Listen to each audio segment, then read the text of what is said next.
Welcome, I'm Dr. Tom Warren and you're watching The Plant Doctor. Really special treat for you guys today. We're in Fort Collins, Colorado at the Colorado State University Trial Gardens, and we're going to walk around and look at some of the beautiful plants that they have here on campus. This is the equivalent of Auburn University in Colorado. So if you watch the channel, you know that my degrees came from Auburn. This is the equivalent in Colorado. Just a beautiful, beautiful place.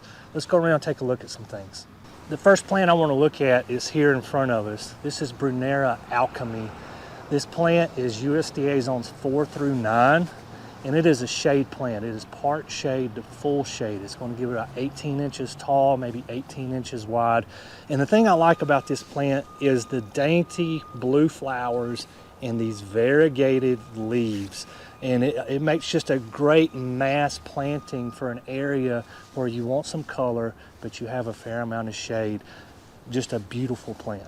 So an excellent ground cover that we have here in front of us is phlox. So they have a little trial garden here of phlox. There's half a dozen varieties here that are in front of us. And just an excellent ground cover, only gets 6 to 8 inches tall. It's a good application for full sun to part shade. USDA zones 4 through 9 on phlox. And you can have a myriad of different colors. We've got pinks, we've got blues, we've got purples.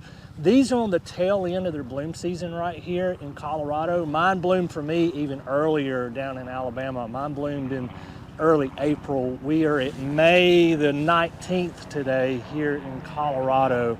But just a great, great ground cover is phlox. What we have in front of us here is Primula. So Primula is going to be a genus of plants that are not going to be very tolerant to the heat down south, but as you get further north, our friends up north, this would be a good alternative for you if you have a shady area.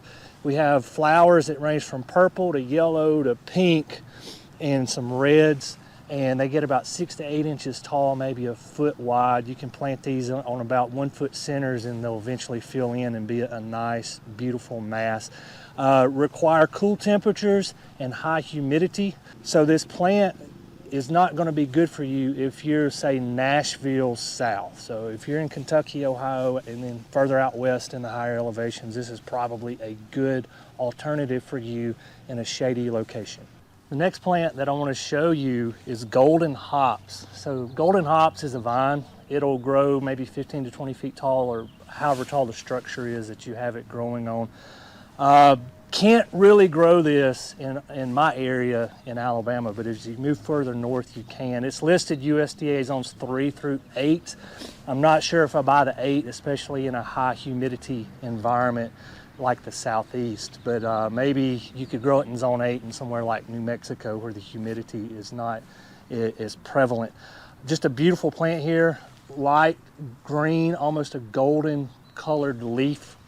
And if you know anything about hops, it's used for beer production. So you need hops, barley, and rye to produce beer. And so this is actually also a member of the cannabis family as well. It's in the same family as cannabis. This is hops. This is variegated ribbon grass, just a beautiful ornamental grass. USDA zones 4 through 9 on ribbon grass. Full sun plant and can get really tall, up to 5 to 6 feet tall. This one's just now starting to come out here in late May in northern Colorado. I just talked to one of the maintenance workers here, and they told me that this is a 5, they're on the line between 5A and 5B here in Colorado, so it's just now starting to come out. But I really like the texture of this grass. I like the variegation of it as well. This is ribbon grass. Our next plant is Hosta coast to coast. Just walking through the garden here, this really caught my attention from afar. Just the broad texture of these leaves. I love the rippled effect that the leaves have. Just a beautiful textured plant. USDA zones 3 through 9, part shade to full shade for any hosta. The lime green colors on this is a nice contrast to the darker shades that this plant would typically grow under. Just a great plant, hosta coast to coast. The next plant is Thermopsis, or false lupine. This is more for our friends in more northern climates. If you're in the southeast, you cannot grow this. It just gets too hot and too humid. But a beautiful plant, full sun, USDA zone 6 through 3 on Thermopsis. Beautiful yellow flowers that come out in the spring, and these will continue through early summer.